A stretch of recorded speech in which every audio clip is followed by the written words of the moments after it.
Hello everybody, welcome back to my YouTube channel. My name is Sia and welcome to my personal space where I sit and I talk about things that matter. Before we get into today's video, I'd like to do a little bit of housekeeping. I want to ask you guys to not forget to like, don't forget to subscribe, don't forget to share with as many people as you possibly can. I truly appreciate it. Today I want to talk about the things that we are leaving behind in 2023.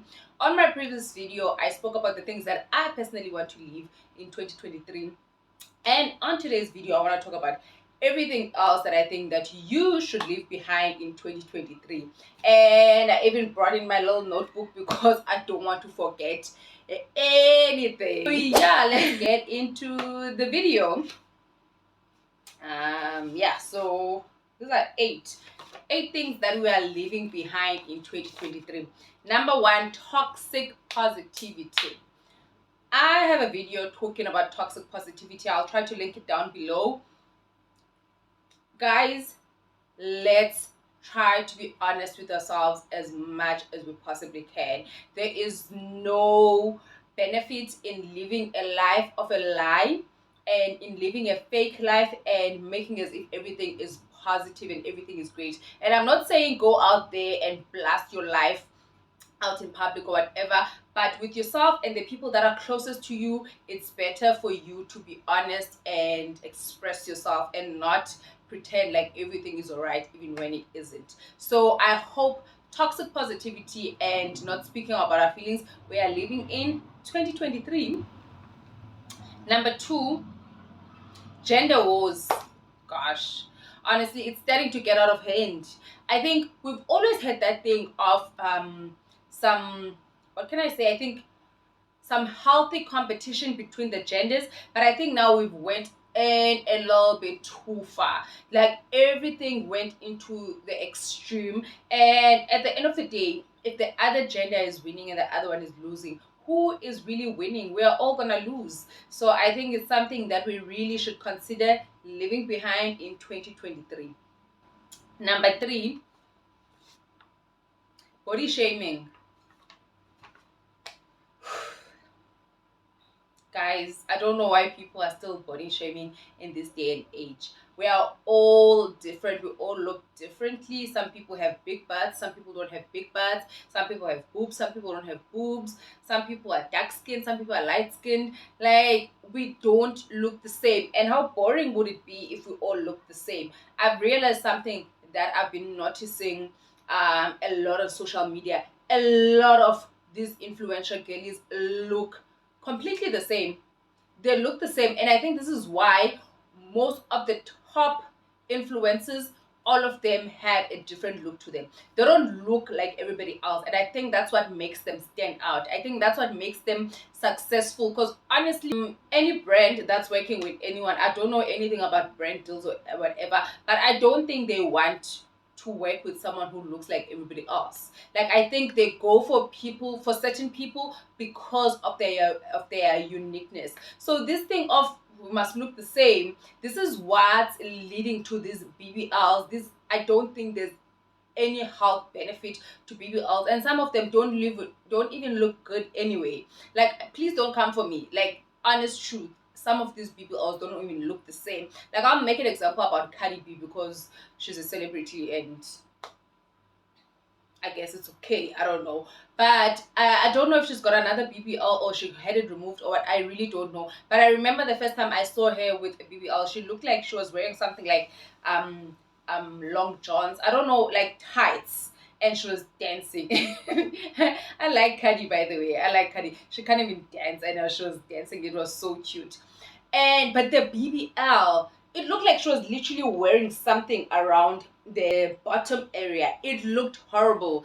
And most of the time, these BBLs look horrible and unnatural. They're really not nice. And I think we just people are ruining their bodies for nothing because they are being body shamed for looking natural, and they're being body shamed for just having fat here and there. And I'm one of those people. I always say I'm all for going to the gym, looking healthy and whatnot. I love that lifestyle.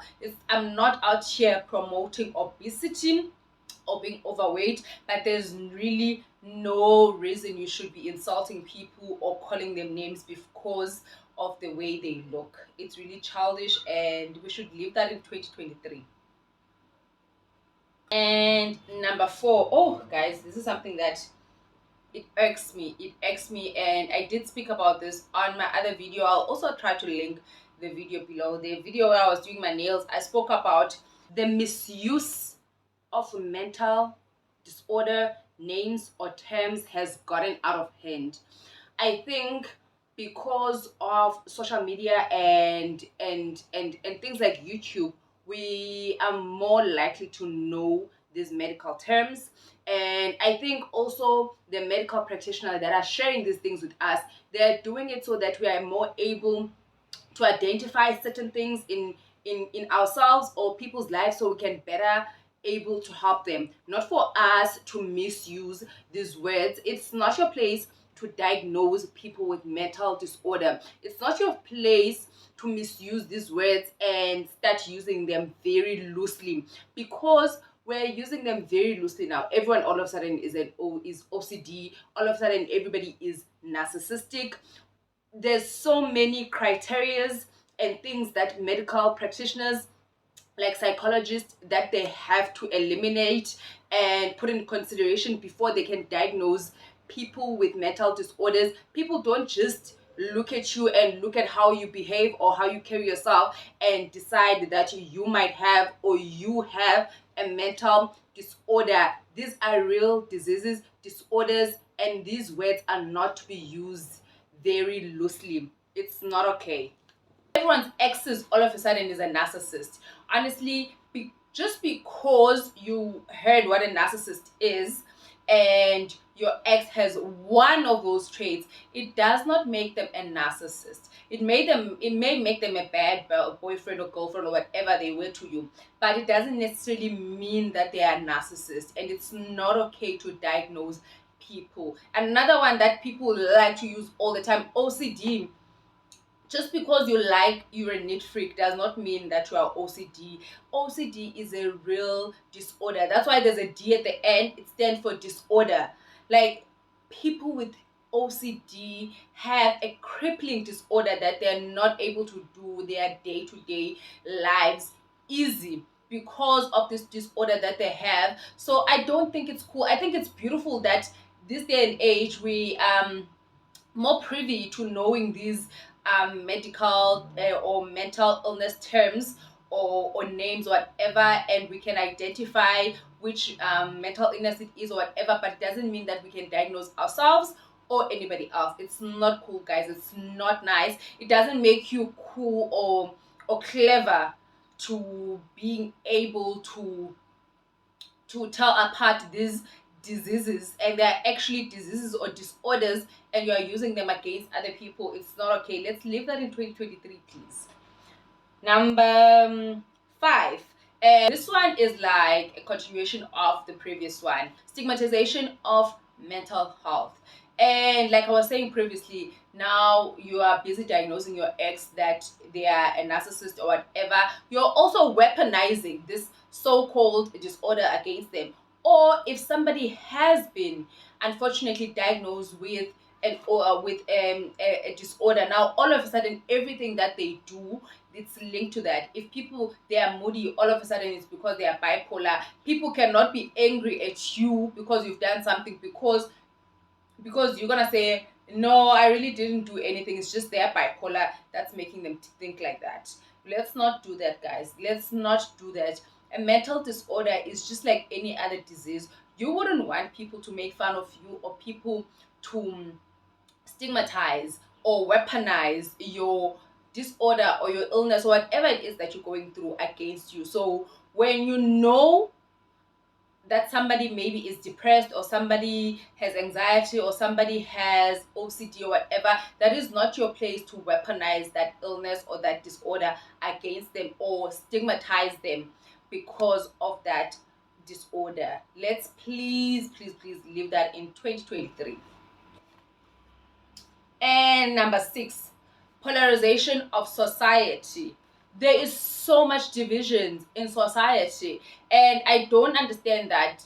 because most of the world, I know there's a lot of people that are not free in the world, but most of us in the world are, fortunately by the grace of God, are free. We're able to have free speech, we're able to live our lives as we like, we're able to practice the religion that we like to practice, we are able to have to express our sexual orientations the way that we are, everything, a lot of things that we're able and we're free to do. Now, with that being said, we're also discriminating against each other for being different. Something that I saw a lot happen this year was the rise of trad wives and the rise of so many feminists fighting against those women who chose to be traditional wives. There is nothing wrong with being a traditional wife. Not all of us would like that, but it's okay for someone else to do that. And how people were telling them how these husbands of them, they are gonna turn against them or whatever. I think a lot of us have seen a lot of things happen in life. I think one or two times we've seen a husband turn against their wives or the other way around. So it's not like these people don't really understand that is a possibility, but you cannot live your life in fear. Everything has pros and cons, and it's really not your place to tell a woman or anybody else that it's not okay for them to be child free if they want to be child free, if they want to be traditional wives and raise children at home, that there's something wrong with that. It's like now we went from gender wars, they're still going on, but also now we are fighting against being different. Like literally, it's a whole debate that women should not be traditional wives, where we are living in a free world. What is so you're free to choose anything except being a traditional wife. It really does not make sense to me. For I feel like I'm not a feminist and I don't really understand the core values of feminism, but I do understand something about feminism and I do believe in them as well. But also in that, I do believe that the freedom that we so want to practice, we should also let other people practice. You cannot tell me that I have a right to choose to be an independent woman, to have a right to choose to be a child-free woman, to choose to be a career woman. But if another woman chooses that, no, they're not allowed to choose that. Like, where's the freedom in that? It does not make sense. And yeah, live and let live. Number 7, celebrity worship. Ooh. Guys, I've got my fair share of celebrities that I like, and I think the more I grew, the more I started to appreciate the art more than the artist. And it's okay to like people. Like I said, I like Cardi B. I don't even like her music that much. I just like, I've seen a few videos of her just talking nonsense, or a few of him lives that people share. I like her, but to worship a celebrity that you idolize them, I think even for your mental health, I don't think there's any benefits into that, especially celebrity couples. People have this thing of idolizing celebrity couples and putting them on a pedestal as if they're not, at the end of the day, they are just a couple like any other. So when you start to worship them, and it means that even if you hear something that is disappointing about them, it's either you don't believe and you are just talking crap about people and saying that they are lying or whatever, where you don't even know the real truth, or is that they can never do no wrong. It's just crazy. I don't understand why people worship celebrities so much. We can love the art, doesn't mean that we worship the people. I don't think there's any mental health benefits to that at all. And number 8, which is last but definitely not least, prioritizing our looks over health. Going back to the BBL that I was talking about, there's no real health benefits with the BBL. Like, I don't care who says what, it's a cosmetic surgery. There's no health benefit. So a lot of people tend to overlook their health over how they look. They prioritize their looks more than they do their health. Like for me, something that I also did this year, I was on my fitness journey. I wanted to build muscle, and I picked up a lot of weight, but then I didn't really mind the weight. I actually loved my body. But with that also came some health concern, and until I realized that I was growing a lot of physical fat, then that's when I started realizing that there's I'm actually caring more about what I look like more than how my body actually is, and I'm aging my body, and I am choosing unhealthy choices because I was prioritizing how I looked more than how my body was actually feeling. I'm a relatively fit person, so I could run, do these things, but also I was not really paying attention to the most important parts of my health because I was prioritizing the way that I looked. I looked a little bit thick and I liked it, I loved it, but there were no health benefit to that. So I think it comes down to the way that we do. People will go and suck the fat out of their stomachs and put it in their body and things like that. Honestly, I don't think there's any health benefits to that. We should really prioritize more being healthy and having a balanced lifestyle more than the way we look. And I'm not saying we should go out there and look ugly. I'm not. I'm not about that life. I'm not about that life. But honestly, our health is more important than the way we look. Those are the only things that I have at the moment. So this is where I am ending the video. Thank you so much for watching the video. If you have anything else that you think I left behind or you want to add on this video, please comment down below. And thank you so much for watching. Don't forget to like, don't forget to subscribe, and don't forget to share with as many people as you possibly can. I truly appreciate you. Thank you so much for watching. Bye. See you on the next video. Bye.